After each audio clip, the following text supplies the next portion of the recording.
adalah mahasiswa yang berasal dari masyarakat dan akan kembali lagi ke masyarakat. Menimba ilmu adalah alasan kami untuk kemajuan masyarakat. Berpikir kritis dan inovatif tugas kami di bangku kuliah. Namun, ada hal yang jauh lebih penting, yaitu pengabdian kami sebagai mahasiswa untuk masyarakat. Dengan adanya KKN ini, kami jadikan sebagai salah satu bentuk pengabdian kami kepada masyarakat. Berbekal teori dari bangku kuliah, kami terapkan di masyarakat. Membantu masyarakat dalam menyongsong kehidupan yang lebih baik, itulah salah satu tugas kami sebagai mahasiswa. Dengan adanya KKN, kami dekat dengan masyarakat dan kami akan kembali menjadi masyarakat. Kegiatan pendampingan pembelajaran daring adalah salah satu bentuk kegiatan pendampingan yang kami lakukan untuk membantu para orang tua yang mengalami kesulitan dalam mendampingi anaknya pada saat kegiatan belajar di rumah akibat adanya wabah COVID-19. Kegiatan yang kami lakukan yaitu kami melakukan bimbingan untuk para siswa sesuai dengan tingkatan kelas masing-masing. Kami juga membantu para orang tua siswa dalam mengerjakan tugas anak dengan cara kami mencarikan bahan bacaan yang sesuai dengan tugas anak tersebut dan lain-lain.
Jawaban selanjutnya dari Afika. Sebenarnya untuk jawabannya sudah betul, tetapi ada beberapa contoh benda yang belum tepat penamaannya.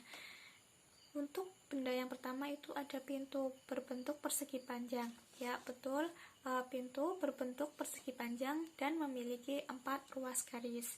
Kemudian benda yang kedua ada jam dinding berbentuk persegi. Ya, untuk jam juga ada yang berbentuk persegi dan ada juga yang berbentuk persegi panjang, serta ada juga yang berbentuk lingkaran. Kemudian yang ketiga ada jendela berbentuk persegi panjang.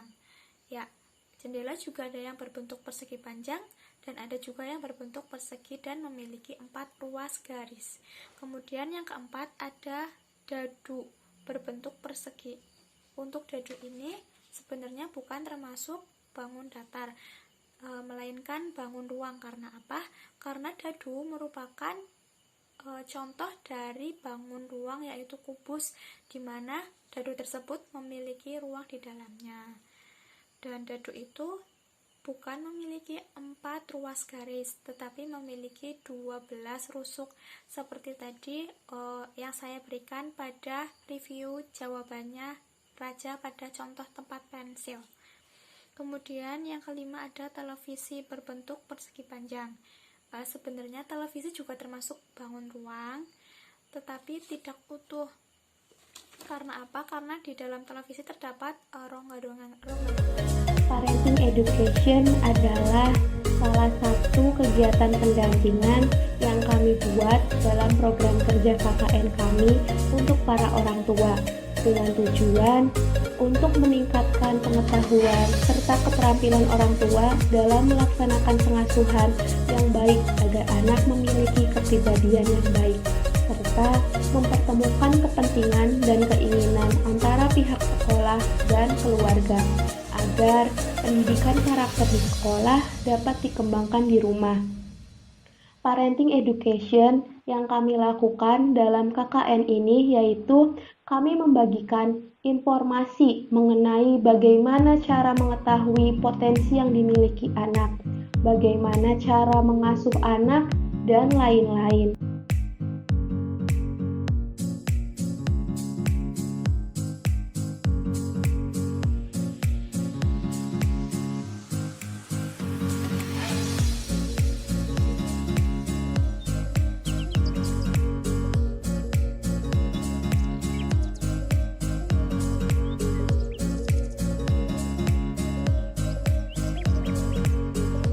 Warahmatullahi wabarakatuh. Bismillahirrahmanirrahim. Alhamdulillahi rabbil alamin. Ar-Rahmanir-Rahim. Maliki yaumiddin. Iyyaka na'budu wa iyyaka nasta'in. Ihdinas siratal mustaqim. Siratal ladzina an'amta 'alaihim ghairil maghdubi 'alaihim waladdallin. Amin. Bismillahirrahmanirrahim. Qul huwallahu ahad.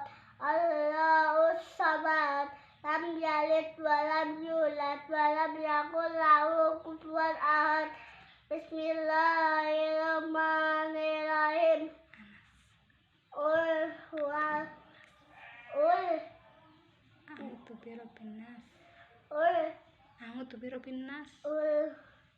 A'udzu birabbin nas, malikin nas, ilahin nas, min syarril waswasil khannas, alladzi yuwaswisu fi sudurin nas, minal jinnati wan nas.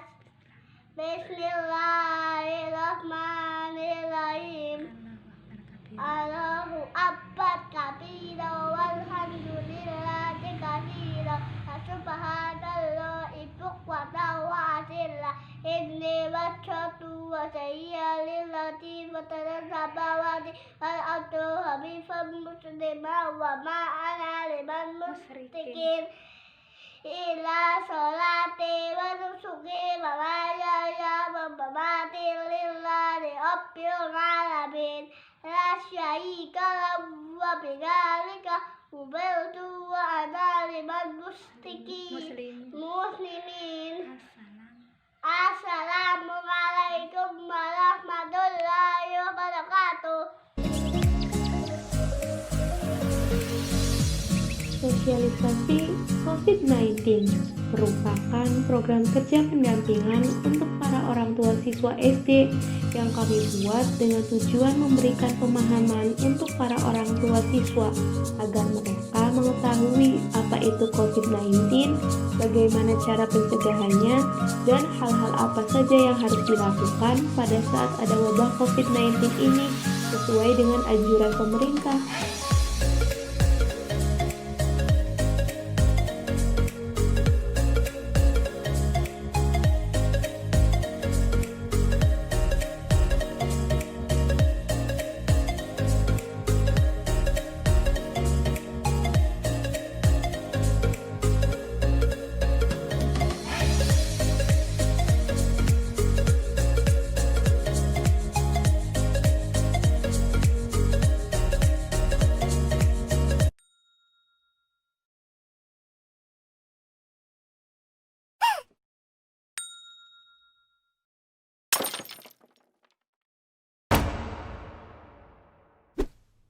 Teman-teman dan semuanya, kita semua dirundung dengan yang namanya corona.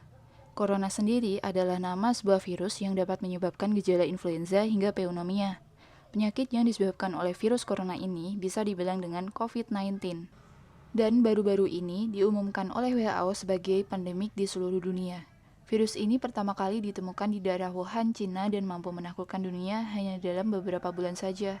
Dan saat ini, angka tertinggi penderita COVID-19 dipegang oleh negara Italia dan Iran.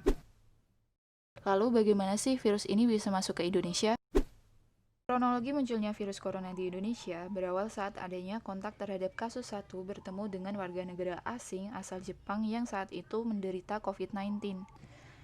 Diketahui mereka melakukan kontak yang cukup dekat sehingga mengakibatkan warga negara Indonesia berusia 31 tahun tersebut tertular COVID-19.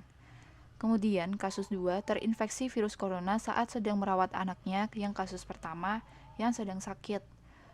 Lalu setelahnya banyak sekali kabar bahwa corona ini sudah masuk ke beberapa orang hingga terjadi merebaknya virus corona di Indonesia.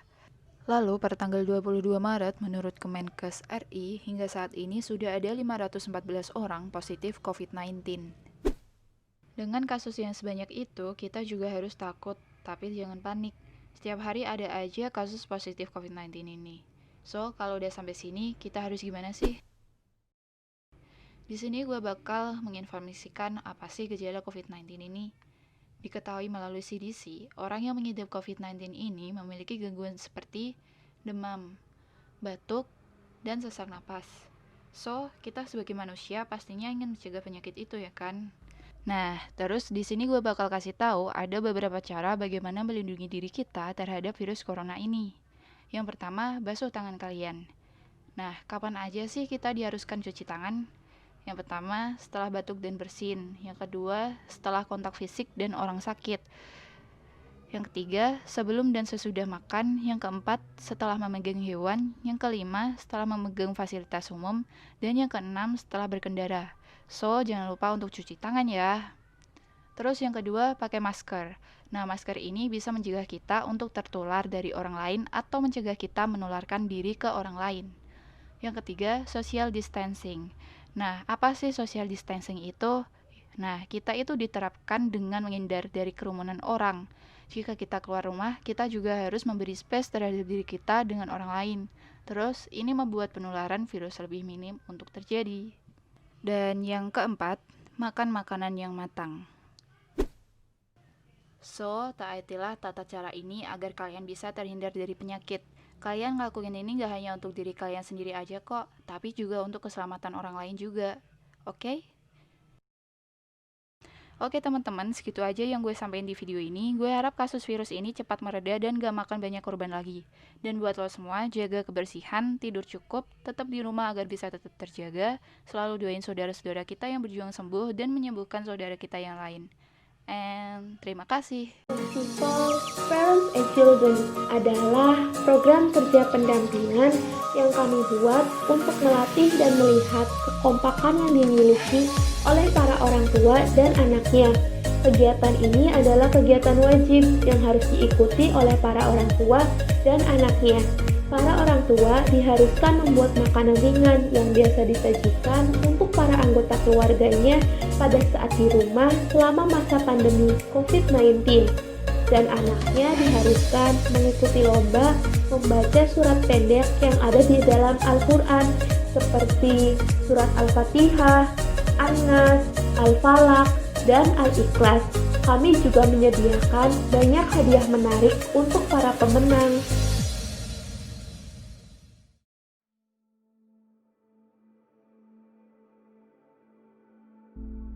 Hari demi hari terus berjalan, hingga tak terasa 1 bulan lebih kita melakukan kegiatan KKN ini. Tepat tanggal 9 Juni 2020, kami selesai melakukan pendampingan terhadap orang tua siswa.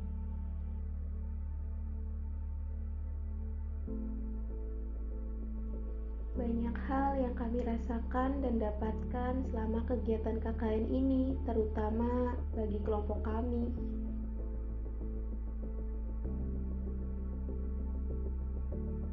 Kami menjadi lebih peka terhadap masyarakat dan kami juga dapat memberikan sedikit kontribusi untuk orang tua dalam membimbing putra-putrinya.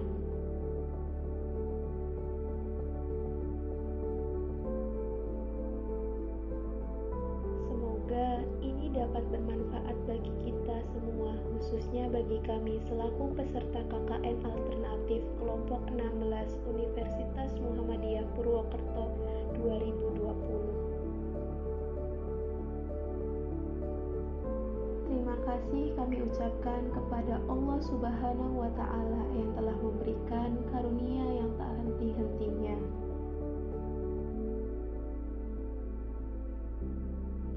kasih kami ucapkan kepada orang tua kami yang selalu mendoakan sehingga kegiatan KKN berjalan dengan lancar.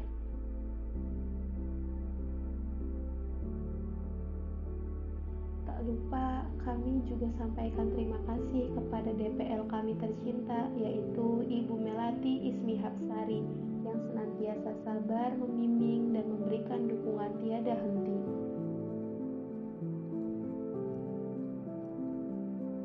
Serta kami ucapkan terima kasih kepada para orang tua dan siswa SD Negeri Purwodadi dan SD Negeri Raja Singa I yang telah bersedia menerima dan membantu kami dalam melaksanakan KKN alternatif ini, dan juga kepada pihak lain yang telah berkontribusi mensukseskan program kegiatan kami.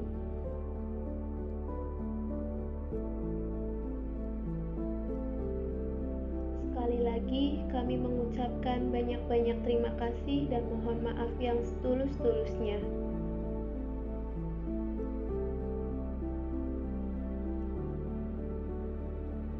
Salam satu hati PGSD luar biasa.